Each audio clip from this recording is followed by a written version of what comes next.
Hello, and welcome back to the Maybe I Can podcast. I'm your host, Debbie Weiss, and thank you as always for joining me. It means the world to me to be able to share what's going on in my life that possibly you can relate to. And today we're going to continue our series on these new sprinkles that I am adding to my newest book, which is The Sprinkle Effect for Family Caregivers. But these concepts, these sprinkles, they're not just for family caregivers. And as you'll see today, I do have some caregiving examples, but I also have some non-caregiving examples. These are qualities that all of us in life really need to embrace. And then once we do, it makes a difference. And when I was getting ready, preparing for this week's episode, let me just tell you that the sprinkle we're going to discuss today is a sprinkle of surrender, kind of that freedom of letting go and what happens when we stop trying to control everything, right? And I thought, oh my goodness, this is one that is so hard for me. And then I realized that's what I said last week about boundaries. And that's okay. These are all things that, for me, I can say is still a work in progress. And I think that it will always be, right? And the great thing is that it's something now that we're talking about, that I've become aware of within myself. And I'm hoping that this episode will help you do the same. Why does surrender feel so uncomfortable? I think surrender is one of the most misunderstood words. And honestly, I am a culprit of being one of those people who completely misunderstood it. What did I think? When you say surrender, it sounds like you're giving up, that you're weak, and you're defeated and basically just accepting failure. And that doesn't feel good, right? But it's not about giving up. It really is about finally releasing what was never yours to control. And I think being a recovering control freak, that is a pretty hard concept or idea to swallow. And over again, this lesson has showed up in my life. And my first story, I guess, that I want to share with you when it comes to surrender is a caregiving story. And if you've been listening for a long time, you know that I'm a widow. My husband, Gary, passed away now. It's been 3.5 years. And he did die from a terminal blood cancer.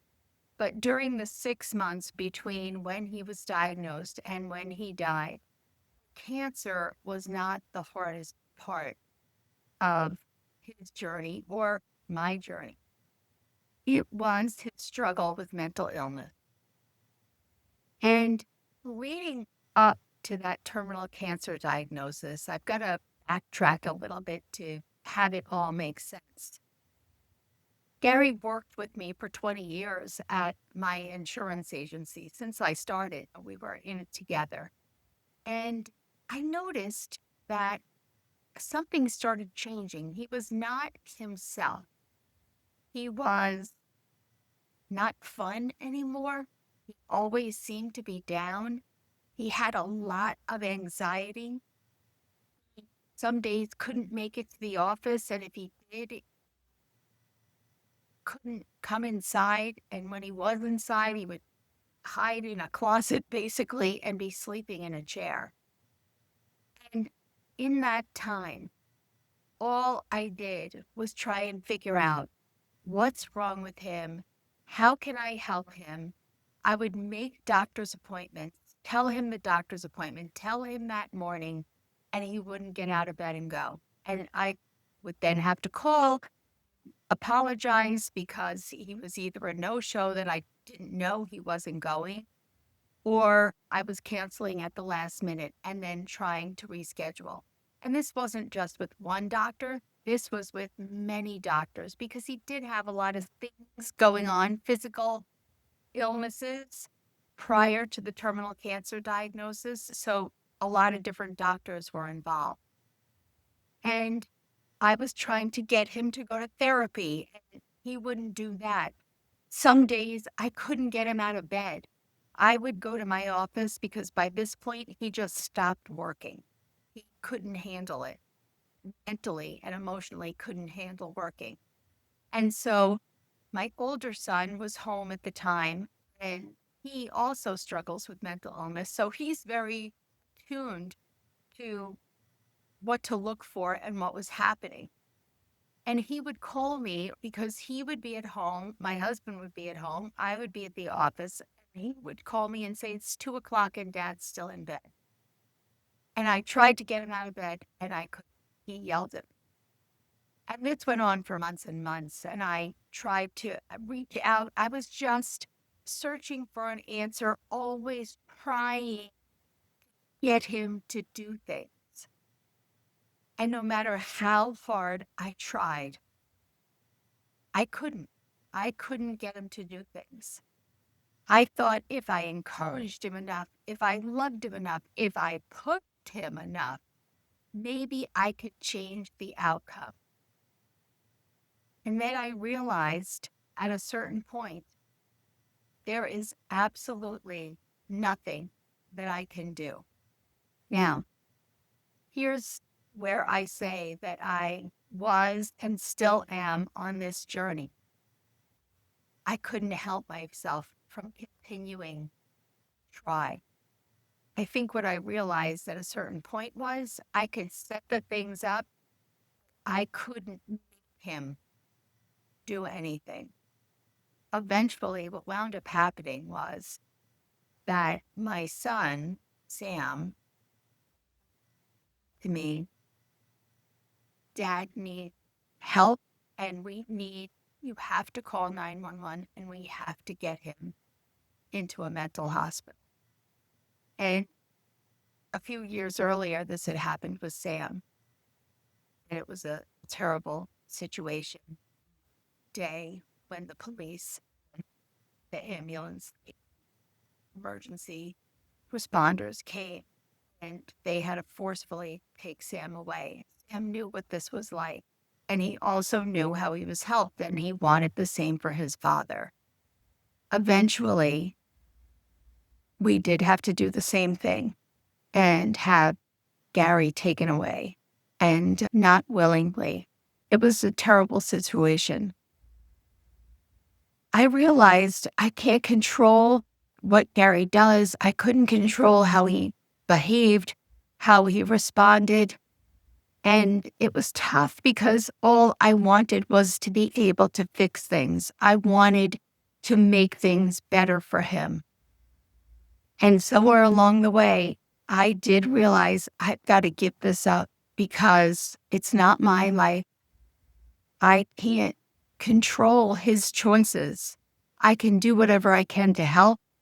It's like, what is that? You bring water to a horse, but you can't have them drink. You know what I'm saying, right? So I just also want to share another story similar with my son, Sam, that, as I said, he does also suffer from mental illness. And when he was younger, not that I could control things, but I kind of could, right? Because when he was younger, I kind of could make him go to doctor's appointments.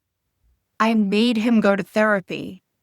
I tried to affect how he appeared physically, because there was a time when he didn't really care about his appearance and how he was presenting himself.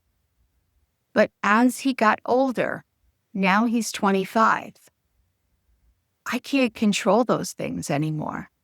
I used to basically stand there and give him his medication and watch him take it. Well, I can't do that anymore. One, I'm not here most of the time when he's taking his medication. I have to say that I found that if I leave it out for him, there's more of a chance that he will take it. Some days I come home and it's gone, but then I'll find the pills in a baggie somewhere. He wasn't ready to take it because he hadn't eaten. and he was going to wait until he had eaten, and then he forgot because he has ADHD too, and I can't force him. I've tried many times to have him use the tools that we all have, just talking to, and I do it all the time, and just ask her to set me a reminder. But he just doesn't do that, and I can't control that. I can't control whether or not he's taking his medication. With the therapy, I forced him to go to the therapy, and what I basically found out, the therapist contacted me and said, you know what? He comes, he has nothing to say, or I think he's not really telling me the truth. And it basically wasn't worth it because I was forcing him. I was trying to control him. And once again, I couldn't.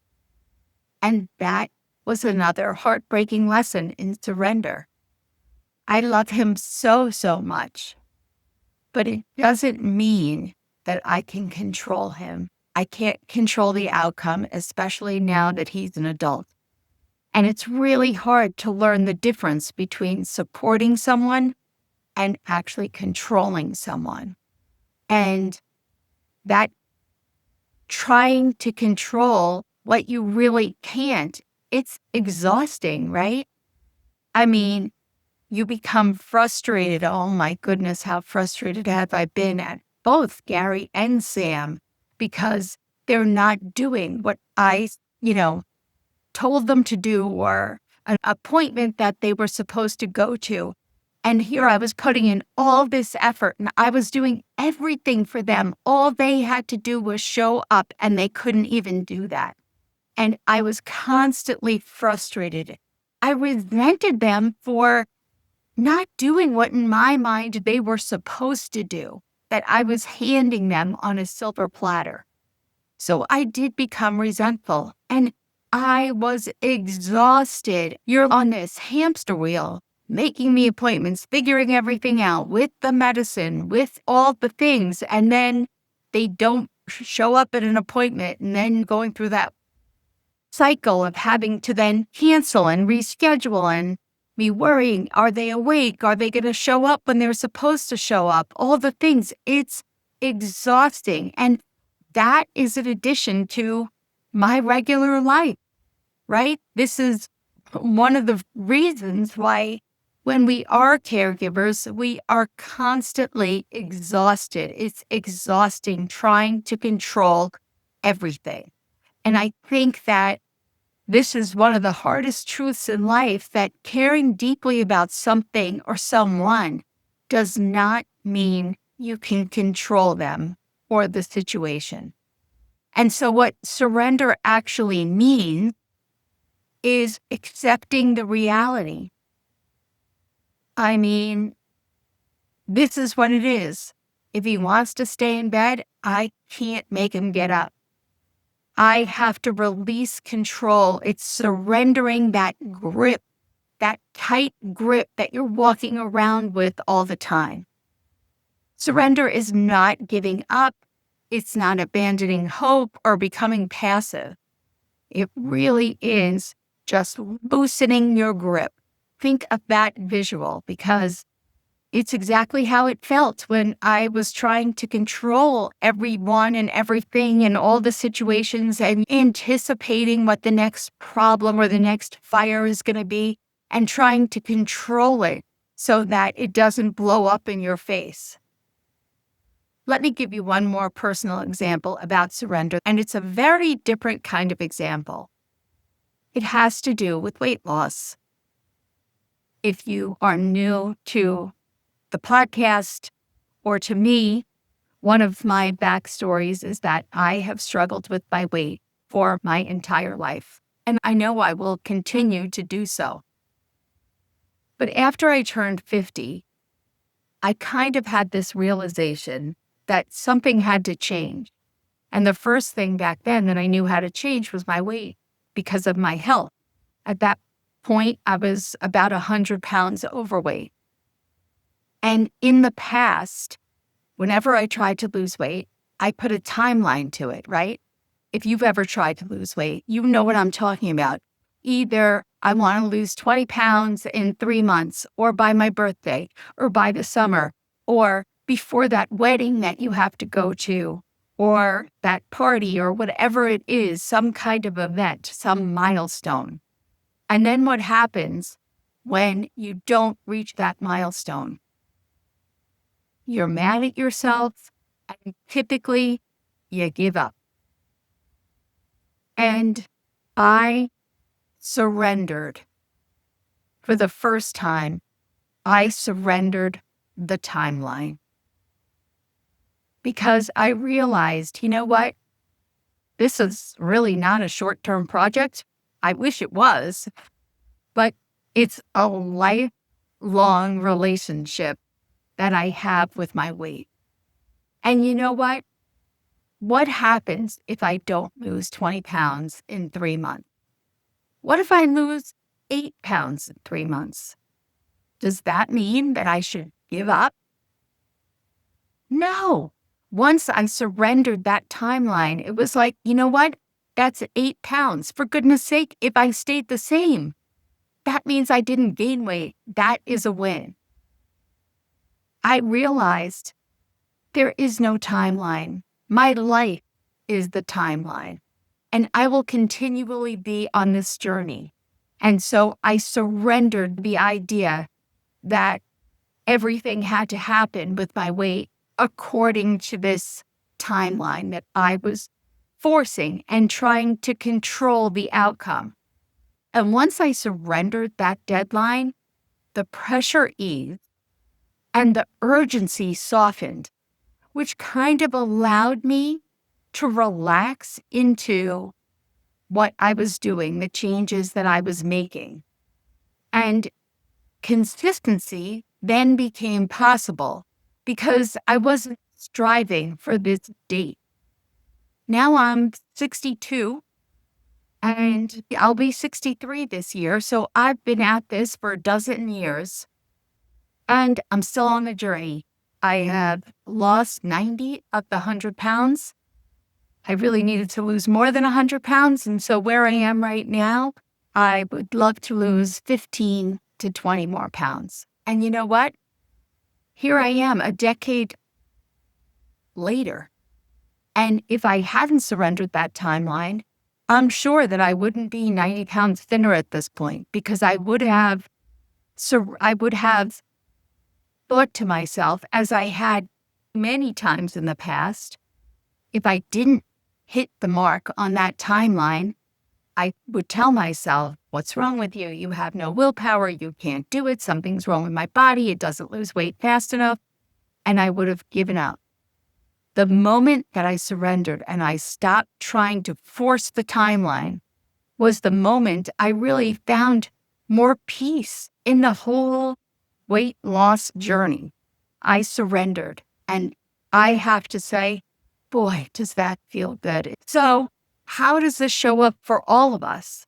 Maybe you don't relate to any of those stories. I get it. Well, when we try to control other people, and maybe you've tried to control other people in a different way than I have. Those are only a few of the examples. I know that there are millions of other ways that I've tried to control people and situations. But when we try to control people, we try to control their choices or their healing like I was. And when we try to control timing, typically we want things right away. And we try to control outcomes because we need certainty, right? We try to control life itself. We resist reality. Sometimes our suffering comes less from what's happening and more from our resistance to what's happening. So what does surrender look like in real life? Well, surrender, when we're surrendering that control over people, we become supportive without being controlling. With our goals, it's showing up without demanding instant results and giving up. With uncertainty, we surrender that we're going to move forward without any guarantees of what's to come. And with timing, we're trusting steady progress and surrendering that timeline. If you've been listening all year, back in January or really in December, people start talking about what is my word of the year, something that is going to guide you through the current year. And the word that I picked for 2026 is steady. Steady means I'm not forcing anything. I am not panicking, not gripping so tightly, and just trusting the timing. Something about steady, it feels like surrender in motion. And I love that. So now it's your turn. Ask yourself, what am I trying to control? Is this actually mine to carry? Am I supporting or am I gripping? And what would loosening my grip look like? We need to reflect on those questions and be honest with ourselves, because sometimes the knee-jerk reaction could be, well, I don't do that. I'm not trying to control anyone or anything, because it really does have a negative connotation, but I don't think it is negative. I think so many of us do that because we want to help. We want certainty in our lives. And so this is just part of being human. So my challenge for you this week is to ask yourself, what is one thing that I'm gripping too tightly right now? And then what would happen if I loosened my grip just a little? Some of the hardest peace I've ever found came when I finally accepted that I could not fix everything. And that doesn't mean I stopped loving. It means I stopped carrying responsibility for things that were never mine to control in the first place. It isn't easy. I want you to remember, surrender is not letting go of love. It is letting go of the illusion of control. Make sure to DM me at debbie.r.weiss on Instagram, or send me an email at debbie@debbierweiss.com. I'd love to hear what your answers to these questions are, what you relate to in this episode, where you're going to surrender. Make sure to reach out. And thank you so much for joining me today. And I can't wait to see you next week.